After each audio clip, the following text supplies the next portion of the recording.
नमस्कार शेतकरी मित्रांनो, ॲग्रोवनच्या हवामान बुलेटिनमध्ये आपलं स्वागत. राज्यातील मान्सूनचा प्रवास सलग 6व्या दिवशी रेंगाळलेलाच होता. देशाच्या इतर भागातही मान्सूनने आज प्रगती केली नाही.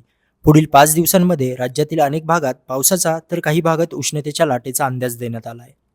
मान्सूनचा प्रवास आजही राज्यात पुढे सरकलेला नाही. मान्सून रत्नागिरी, सातारा आणि सोलापूर जिल्ह्यातच आहे. काल उत्तर भारतात काही भागात प्रगती केल्यानंतर आज मान्सूनने त्याच भागात मुक्काम केला आहे.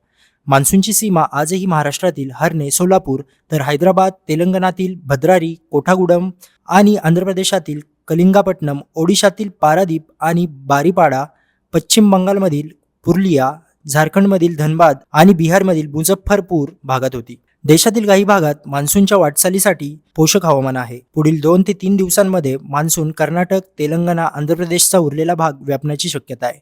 तर ओडिशा आणि छत्तीसगडच्या आणखी काही भागात मान्सून पुढे सरकण्यासाठी पोषक हवामान असल्याचं हवामान विभागाने म्हटलंय. विदर्भातील काही जिल्ह्यांमध्ये आज वादळी पावसाचा ऑरेंज अलर्ट देण्यात आलाय. आज विदर्भातील अकोला, अमरावती, यवतमाळ, नागपूर, चंद्रपूर, भंडारा, गोंदिया आणि गडचिरोली जिल्ह्यात काही ठिकाणी वादळी पावसाचा ऑरेंज अलर्ट देण्यात आला आहे. विदर्भातील इतर जिल्हे आणि मराठवाड्यातील बीड, धाराशिव, लातूर, नांदेड, परभणी जिल्ह्यात वादळी पावसाचा अंदाज आहे. तर जालना आणि छत्रपती संभाजीनगर जिल्ह्यात काही भागात उष्णतेच्या लाटेची आणि काही भागात वादळी पावसाचा अंदाज व्यक्त केला आहे. मध्य महाराष्ट्रातील पुणे, सातारा, सांगली, कोल्हापूर, नाशिक, जळगाव आणि सोलापूर जिल्ह्यात वादळी पावसाचा अंदाज आहे. तर अहिल्यानगर जिल्ह्यात उष्णतेच्या लाटेचा आज अंदाज देण्यात आला होता. कोकणातील काही भागात आज आणि उद्या उष्णतेच्या लाटेचा इशाराही देण्यात आला आहे. मराठवाड्यातील जिल्ह्यांमध्ये उद्याही काही भागात वादळी पावसाचा अंदाज आहे. तर सोमवार ते बुधवार या 3 दिवसांमध्ये मराठवाड्यातील सर्वच जिल्ह्यांमध्ये ढगाळ हवामानासह हलक्या पावसाचा अंदाज व्यक्त करण्यात आला आहे. विदर्भातील बुलढाणा, अमरावती आणि अकोला जिल्ह्यात रविवारी आणि सोमवारी उष्णतेच्या लाटेचा इशारा देण्यात आला आहे. त्यानंतर पावसाची शक्यता आहे.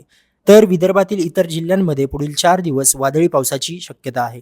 मध्य महाराष्ट्रातील पुणे, सातारा, सांगली, सोलापूर, कोल्हापूर, अहिल्यानगर, नाशिक आणि जळगाव जिल्ह्यात ढगाळ हवामानासह हलक्या पावसाचा अंदाज व्यक्त करण्यात आला आहे.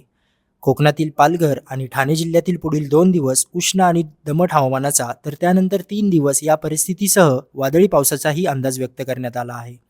मुंबई जिल्ह्यात सोमवारपासून 3 दिवस उष्ण आणि दमट हवामानासह वादळी पावसाची शक्यता आहे. रायगड जिल्ह्यात आजपासून 5 दिवस आणि दमट हवामानासह वादळी पावसाचा अंदाज आहे. तर रत्नागिरी आणि सिंधुदुर्ग जिल्ह्यात 5 दिवस हलक्या ते मध्यम पावसाची शक्यता आहे. हे होतं आपलं आजचं हवामान बुलेटिन. आपण रोज सायंकाळी 4 वाजता हवामान बुलेटिनमधून हवामानाचा आढावा घेत असतो.